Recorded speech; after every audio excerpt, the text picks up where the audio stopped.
किशोरी शहाणे आजही मराठी प्रेक्षकांच्या घरामध्ये मराठी चित्रपटसृष्टीतील हे नाव प्रत्येकाला आठवतच असेल. किशोरी शहाणे यांचा जन्म 23 एप्रिल 1968 रोजी झाला. सौंदर्य, अभिनय आणि आत्मविश्वास यांच्या जोरावर त्यांनी मराठी तसेच हिंदी चित्रपटसृष्टीत आपले वेगळे स्थान निर्माण केले आहे. किशोरी शहाणे यांनी 1993 साली दीपक बाळराज वीज यांच्याशी विवाह केला.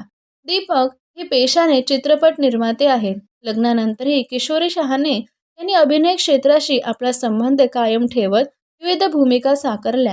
या दाम्पत्याला एक मुलगा असून त्याचे नाव आहे बॉबी वीज.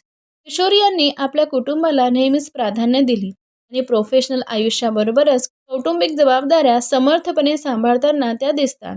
आजही किशोरी शहाणे विविध मालिका, चित्रपट, रियालिटी शोच्या माध्यमातून प्रेक्षकांच्या भेटीस येत असतात. शिस्त, मेहनत आणि सकारात्मक दृष्टिकोन यामुळे त्या अनेकांसाठी प्रेरणादायी ठरल्या आहेत. किशोरी यांचा अभिनय तुम्हाला कसा वाटतो आणि आवडत असल्यास कमेंटमध्ये सांगायला विसरू नका. अशाच मराठी कलाकारांच्या रिअल लाईफ आणि फॅमिलीकरिता आपल्या चॅनलला भेट देत राहा. धन्यवाद.